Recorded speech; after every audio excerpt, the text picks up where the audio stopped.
தாரணி, அக்கா வாக்கா. எப்ப வந்த? இப்பதான் வந்து. குடுக்கா குடு. இந்தா.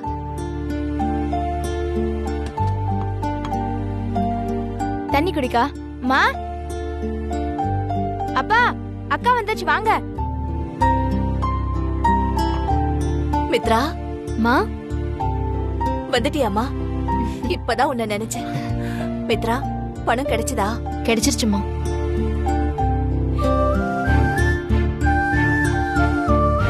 அப்பா,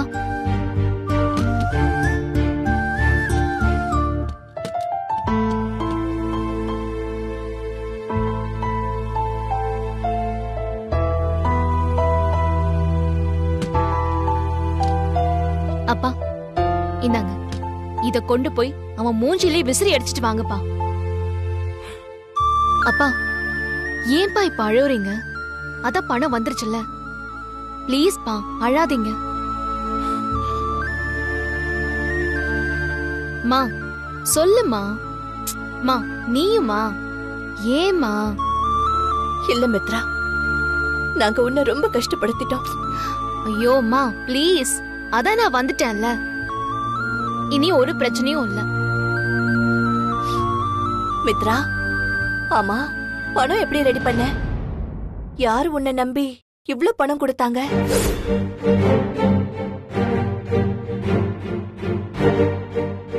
என்னடி முழிக்கிற? மா அதான் நான் சொன்னேனே, பேங்க் லோனுன்னு. பேங்க் லோனா?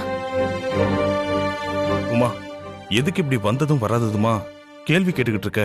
இல்லங்க, பேங்க்ல இருந்து வந்தா அக்கவுண்ட்ல தானே போடுவாங்க. இவ பெட்டியில வாங்கிட்டு வந்திருக்காளே, அதான் கேட்டேன். மா, அக்கா எதுல வாங்கிட்டு வந்தா என்ன இப்போ? அதான் காசு வந்துருச்சுல்ல, அத நினைச்சு சந்தோஷப்படாம. அக்கா நீ வாக்கா, நம்ம ரூமுக்கு போலாம். ஏய் மித்ரா, நில்லு. அப்படியெல்லாம் எப்படி வேணா வரட்டும்னு விட முடியாது தாரணி. ₹1 ₹2 இல்ல, லட்சக்கணக்கான காசு. எப்படி இவ ரெடி பண்ணான்றது நமக்கு தெரியணும்ல. அதுவும் பொம்பளை பிள்ளைக்கு தெரியாத ஊர்ல இவ்ளோ காசை யாரு கொடுத்திருப்பாங்க? சொல்லு மித்ரா, ஏதுடி இந்த பணம்? அம்மா, பணம் ரெடி பண்ண இல்லனா செத்துடலாம்னு சொன்னேன். நான் எப்படியோ ரெடி பண்ணிட்டேன். இப்போ நீ எதுக்கு இந்த கேள்வி கேட்டுட்டு இருக்க?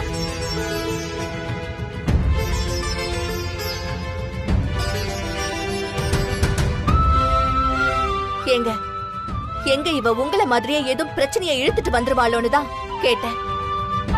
ஆனா இவ சமாளிக்கிறத பார்த்தா எனக்கு என்னமோ பயமா இருக்கு.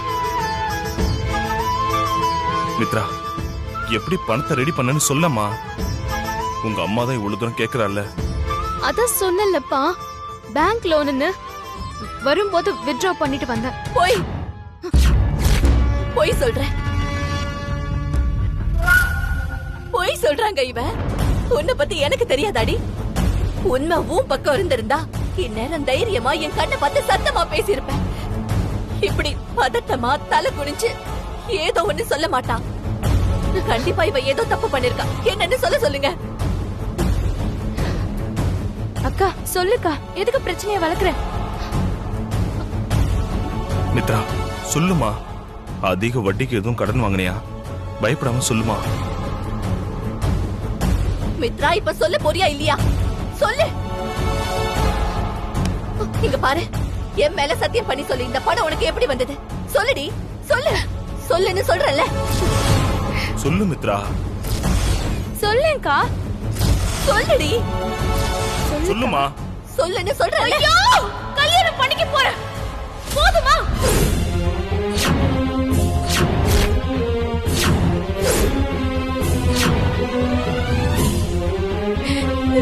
நான் கல்யாணம் பண்ணிக்க போறேன்.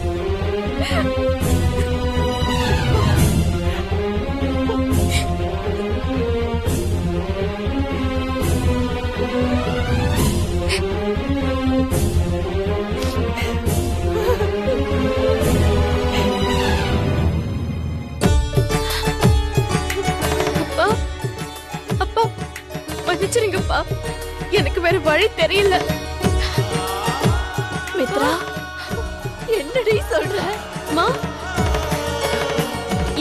ஓனர் பையனுக்கு கேன்சர்மா. 6 மாசத்துல என்ன வேணாலும் நடக்கலாம்.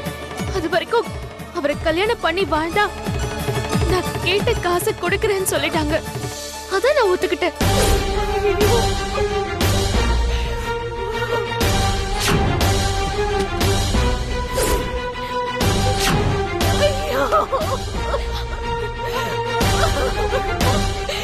ஏன் இப்படி பண்ண?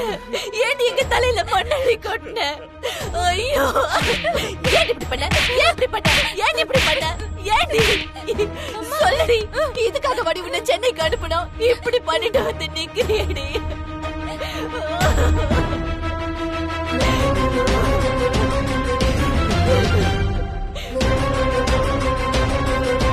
வேணாம் மித்ரா, வேணாம். இந்த காசு நமக்கு வேணாம். என்ன ஆனாலும் சரி, எங்களால உன் வாழ்க்கை பாழ போக வேண்டாண்டி. இந்த காசை திருப்பி கொடுத்துட்டு வந்துரு. போடி. இந்தா, இத எடுத்துட்டு போ. எடுத்துட்டு போய் அவங்க கிட்டயே கொடுத்துட்டு வந்துரு. இது நமக்கு தேவையில்ல. போடி, போ. சொல்றல, போடி. போய் கொடுத்துட்டு வா. போ. கொடுத்துட்டா குணாளனுக்கு என்னமா சொல்றது?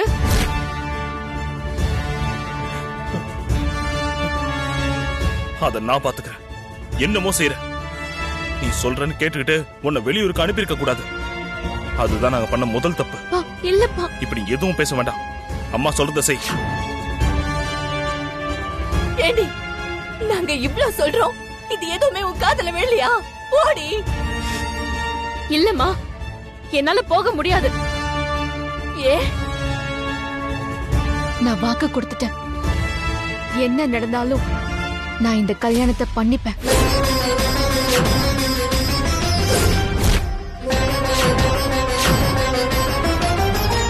ஐயோ, ஐயோ, இப்படியே கூடிய கெடுத்துட்டேடி பாவி. ஐயோ, ஐயோ, எவ்வளவு நம்பினங்க இவள. இப்படி பண்ணிட்டு வந்து நிக்கிறாளே, இப்படி பண்ணிட்டு வந்து.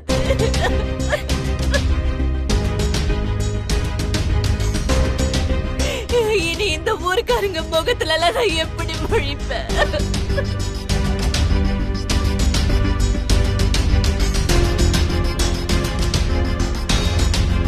உமா, அவன் நல்லா கல்யாணம் பண்ணிட்டு இருக்கட்டும்.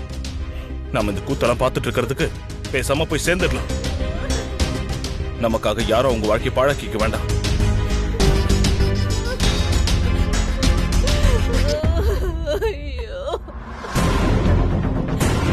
போய் சேர்ந்து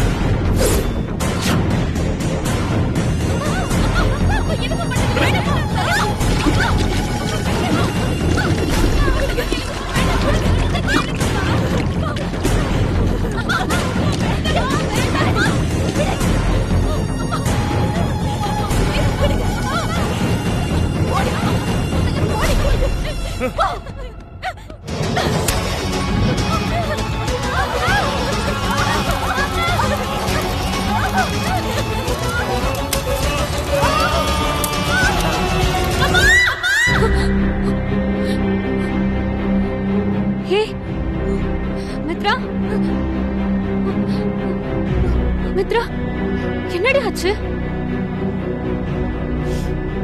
மித்ரா, என்ன ஆச்சு? ஏய், இப்ப எதுக்கு அழுகுற?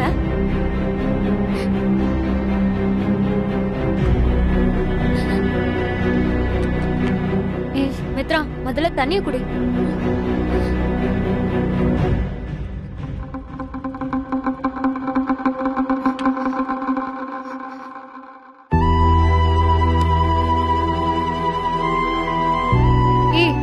எதனா கெட்ட கனவு கண்டியா? உன்னோட நிலைமையை நினைச்சு எனக்கு ரொம்ப கஷ்டமா இருக்கு மித்ரா. உன் பிரச்சனை எல்லாம் சீக்கிரம் முடியணும்னு வேண்டிக்கிறேன். எல்லாம் சரியாயிடும். அமைதியா தூங்கு. படுத்து தூங்குடி.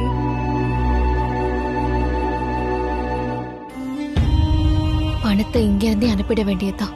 எந்த காரணத்துக்காகவும் ஒரு பக்கம் போயிடவே கூடாது.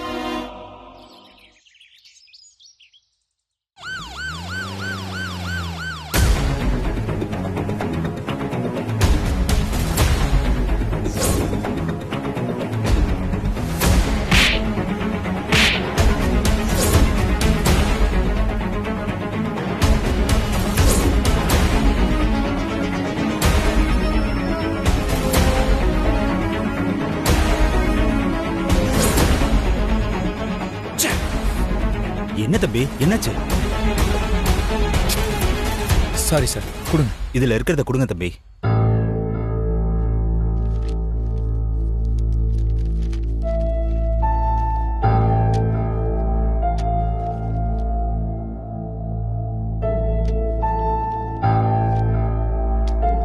$150 ஆச்சு சார். இந்தாங்க.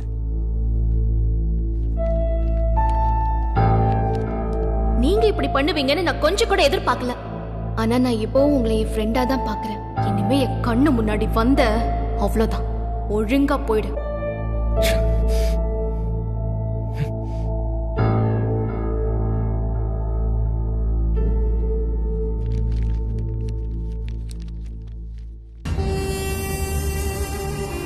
என்னாச்சு சார்? இல்ல மேடம், 200 ரூபா கொடுத்தா மீதி சில்லற 1000 ரூபா கொடுக்கறாரு மேடம் அவரு. ஐயோ சாரி சார். இருங்க நான் பேலன்ஸ் தரேன். சரி. அஸ்வின் தள்ளு, இப்படி வந்து நில்லு. தள்ளு அஸ்வின்.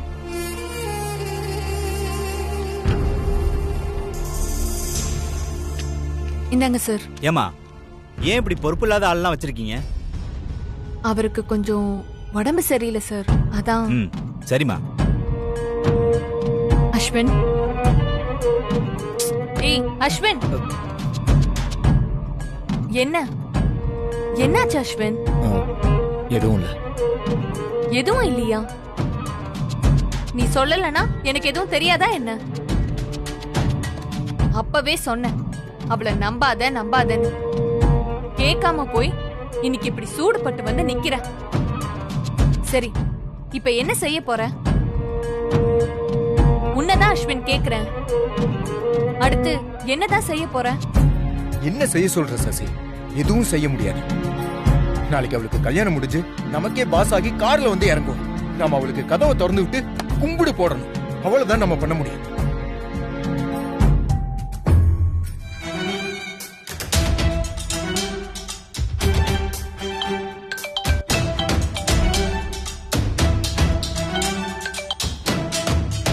ஹலோ, ஹாஸ்பிட்டல்ல தான் மேம் இருக்கேன். கொஞ்சம் கடுப்புல தான் மேம் இருக்கான். ஓகே மேம், நான் கூட்டிட்டு வரேன். என்ன சொன்ன? அவ கார்ல வருவா, நம்ம கதவை திறந்து விட்டு கும்பிடு போடணுமா? அது நடக்காது அஸ்வின், நடக்கவும் கூடாது. எல்லாம் நடந்து முடிஞ்சு போச்சு. இதுக்கு மேல நம்ம என்ன செய்ய முடியும்? எல்லாம் முடியும். நீ வா, நான் சொல்றேன். எங்க? சொல்றேன், வா. 2 பேரும் போயிட்டா இங்க யார் இருப்பா? லஞ்ச் தானே, ஒரு அரை மணி நேரத்துல போயிட்டு வந்துடலாம். வா. இங்க பாரு, அவசரமா கூப்பிட்டு ஆகாவளித்தனமா ஏதாவது பண்ணுன அப்புறம் இருக்கு உனக்கு. வா. ஏய், எங்க? வா.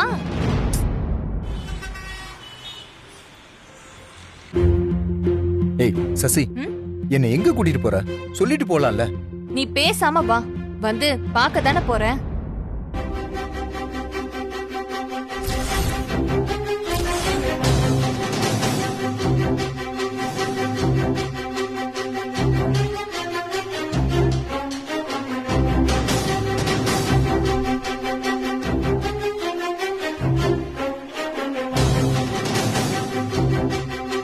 சசி, யார் இவங்க? வா சொல்றேன்.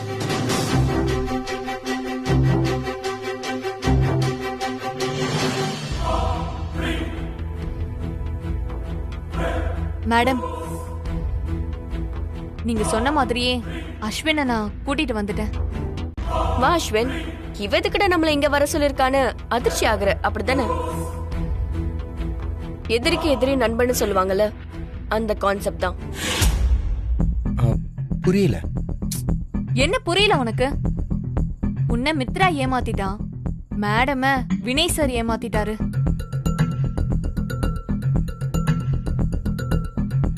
சரி, நான் தான் அவனை வேண்டான்னு சொன்னேன். ஆனா அதுக்காக அவன் அந்த எடுபுடிய போய் கல்யாணம் பண்ணுவான்னு நான் நினைச்சு கூட பாக்கல. இப்போ நீயே சொல்ல, நான் ஆசையா ஒரு Dress வாங்குறேன், அப்புறம் அந்த Dress எனக்கு செட் ஆகலன்னு தூக்கி போடுறேன். அதை எனக்கு பிடிக்காத ஒருத்தி எடுத்து யூஸ் பண்ணா எனக்கு கடுப்பாகுமா ஆகாதா? நான் யூஸ் பண்ணாலும் இல்லனாலும் அது என்னோடது. நான் ஆசைப்பட்டது. அதுக்குன்னு ஒரு தகுதி இருக்கு. கரெக்டா அஸ்வின்? ஆமா மேடம். சோ இந்த கல்யாணத்தை நிறுத்த நாம என்ன செய்ய போறோம்? அஸ்வின், உனக்கு இந்த கல்யாணத்தை நிறுத்தணுமா வேண்டாமா? உன்னை லவ் பண்ணி ஏமாத்திருக்கா? ஹாஸ்பிட்டல்ல அத்தனை பேருக்கு முன்னால உன்னை கண்ணத்திலே பலார்னு அரைஞ்சிருக்கா? அரைஞ்சால உனக்கு ரோஷமே இல்லையா? அவளை பழி வாங்கணும்னு உனக்கு தோணவே இல்லையா?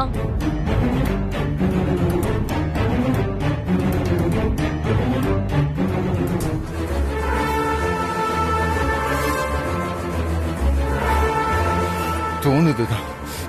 எதுவுமே இல்லைனாலும் திமிர்ல ஆடுறவள அடக்கணும்னு வெறியா இருக்குதான். ஆனா என்ன செய்யறதுன்னு தான் தெரியல.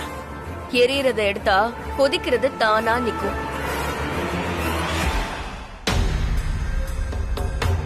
புரியல? எல்லா ராம்கி அங்கிளும் வினையும் இவ பக்கத்துல இருக்கிற ஆணவத்துலதான் இவ ஆடுறா. அவங்களும் இவ நல்லவ வல்லவன்னு அவளை தலையில தூக்கி வச்சுட்டு ஆடுறாங்க. ஆமா, வந்த கொஞ்ச நாள்லயே எப்படி இதெல்லாம் பண்ணான்னு எனக்கும் புரியல. நாம வந்தது வேலை செய்ய, அவ வந்தது இதுக்காக தானே. சரி பாத்த விடு. இப்ப அஸ்வின், நீ என்ன பண்ற? நீயும் மித்ராவும் லவ் பண்ணீங்க. இல்ல, நான் தான் பண்ணேன். அவங்க பண்ண. அது யாருக்கு தெரியும்? நம்ம மக்களுக்கு தேவையெல்லாம் பேசுறதுக்கு ஒரு கண்டென்ட் தான். சும்மா நீயும் அவளும் லவ் பண்ணீங்க, பணத்துக்காக தான் அவ உன்னை கழட்டி விட்டு வினய் சார கல்யாணம் பண்ணிக்க போறான்னு பாக்குறவங்க எல்லார்கிட்டயுமே சொல்லு. அப்படி பண்ணா அதனால என்ன ஆக போகுது? சொல்றத மட்டும் செய், மத்ததெல்லாம் நான் பாத்துக்கிறேன். அடுத்து என்ன செய்யணும்னு நான் சொல்றேன்.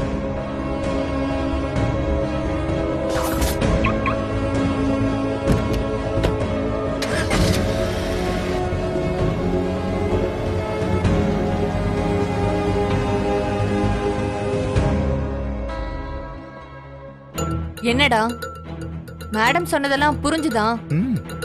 அதை விட எனக்கு இன்னொரு விஷயம் நல்லா புரிஞ்சது. அது என்ன? நீ ஏன் இத்தனை நாள் காரணமே இல்லாம மித்ரா மேல வெறுப்பா இருந்த? இப்ப இது ரொம்ப முக்கியமா? ஆமா சசி, உனக்கு எப்படி உங்களை தெரியும்? இங்க ஜாயின் பண்றதுக்கு முன்னாடி ஒரு பார்லர்ல ஒர்க் பண்ணிட்டு இருந்தேன்ல, அங்க தாரா மேடம் ரெகுலர் கஸ்டமர். அவங்க தான் இந்த ஹாஸ்பிட்டல்ல என்ன அப்ளை பண்ண சொன்னாங்க. ரொம்ப நல்லவங்க அஸ்வின். ஆமா ஆமா, ரொம்ப நல்லவங்க தான். என்னடா நக்கலா?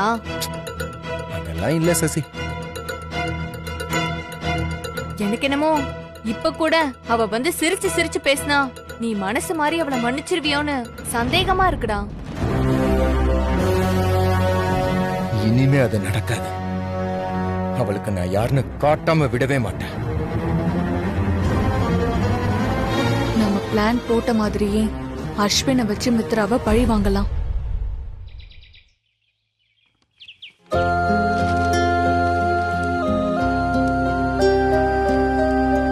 ஐயா. வைமா.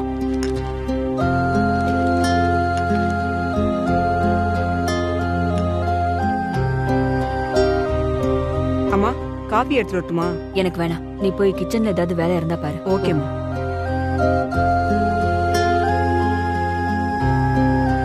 ஏங்க, வினய் கல்யாணத்தை எப்படி பண்ண போறோம்?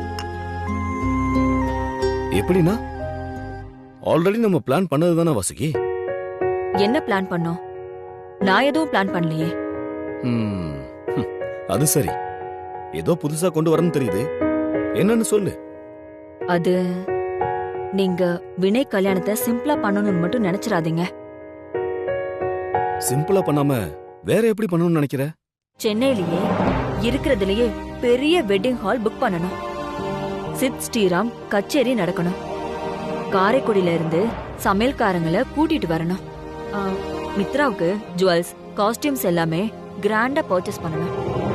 செண்டமேளம், தப்பாட்டோன்னு களை கட்டணும். இதுக்கெல்லாம் முன்னாடி சிட்டிலேயே பெஸ்டான போட்டோகிராஃபரை வச்சு வெட்டிங் ஷூட் பண்ணணும். அடேங்கப்பா, வினய் தாரா கல்யாணத்துக்கு கூட நீ இவ்வளவு பண்ணணும்னு சொல்லலையே. அதை விட பெஸ்டா பிரம்மாண்டமா பண்ணணும் தான் இதையெல்லாம் செய்யணும்னு சொல்றேன்.